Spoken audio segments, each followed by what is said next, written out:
where were you at when you got the call, I guess? Well, first somebody called me while I was in Dallas, and so somebody I hadn't heard from in a long time, and had me call him back, and I'm wondering why is he trying to get in touch with me? So that's when he told me. So it's pretty overwhelming, because it's a culmination of what you've done over a long period of time. Players, obviously accomplish things over a long period of time too, but it's a shorter period of time in a certain extent. And it's nothing that I ever went into the sport to try and achieve. It's just something that's happened, and it's a reflection that I've been able to coach a lot of good players. One of them being Casey, obviously. What did he sort of mean to the club in those early years when you guys were just sort of getting everything going here? Well, I think it was important for a number of reasons. I think it was important for Casey to be able to finish his career at home, and I think it was important for the club to have, Seattle soccer icon be able to finish his career at home. And I thought that was very significant. And Casey, even at that age, was still a very accomplished goalkeeper and played very well for us in those years. And I think he helped put our club on the map. He helped give us stableness in the back, which in your early years, you're really looking for. That's something you're looking for as an expansion team. Can you be consistent and not panic in the back and be stable? And having a goalkeeper with that experience was fantastic for us to begin our expansion time. Have you had a moment to kind of sit back and, I guess, reflect on what a great career you've had and kind of celebrate yet, or is that still to come?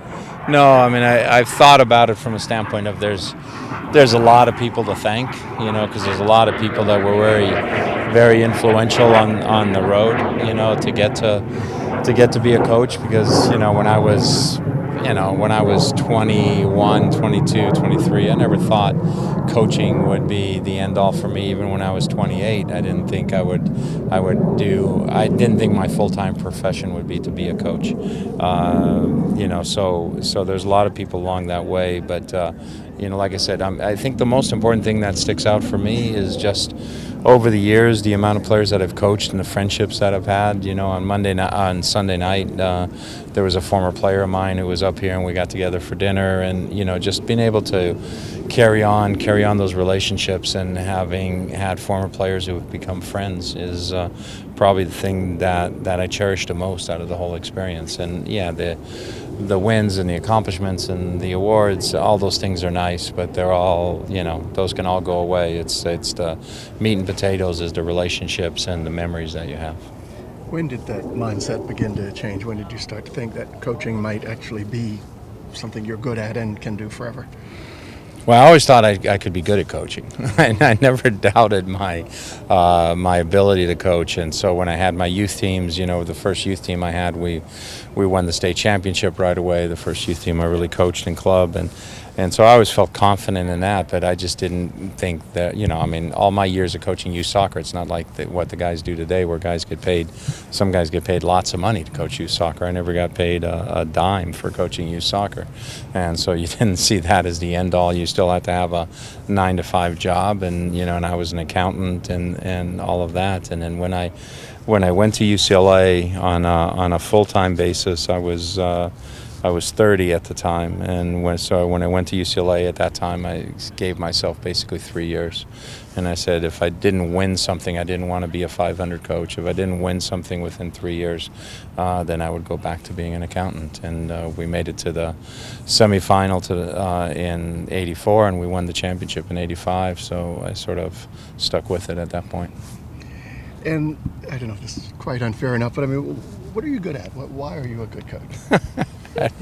I don't know. As you get older, you become a little more calm, and you don't react as quickly to things, for sure. As a younger coach, I reacted to things a lot quicker. But I think, for me, the mainstay is about being able to fit the right pieces of the puzzle together on the field, make the pieces work, because it changes always from year to year. Because, like I've said to you guys, a lot of times one 4-4-2 is different than another 4-4-2 because of the individual abilities.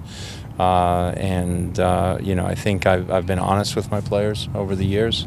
Some of them probably claim I've been hard to talk to, and they found out that maybe that's a little less so once we actually meet. But I think just being honest and showing them my passion, and then I have a great desire to win. I always say, losing is what motivates me, and winning is what sustains me. And so all those things together, I think, have allowed me to have some success.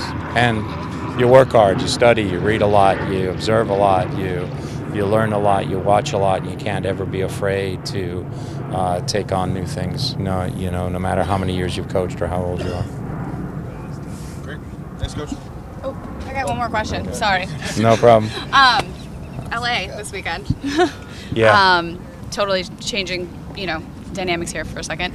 How much do you think how the season ended last year is lingering in the players' minds as you gear up to face them again? I mean, I'm sure it's something that's there. It's not something that we've talked about yet. We'll probably maybe talk about that a little bit as we get closer to the game. But certainly they know that LA was a team that ended it for us, one step away from where we wanted to be.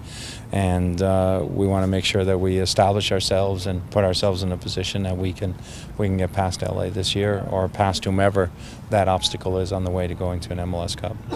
Do you think it could be something that your players could use to kind of harness that as an extra factor of why they want to win? I mean, they always want to win, but... Well, they always want to win, but there's always external motivations that do it. Sometimes players, are doing it because somebody's visiting and they want to play well because they're a visitor from out of town, or sometimes, it's just for their family. Sometimes it's for their paycheck. Sometimes it's for their bonus. Sometimes it's for their teammates, but mostly the guys at this level, they have a lot of pride, and they've got a good sense of ego, and they want to succeed. They don't like losing. And so that's the main motivator for them.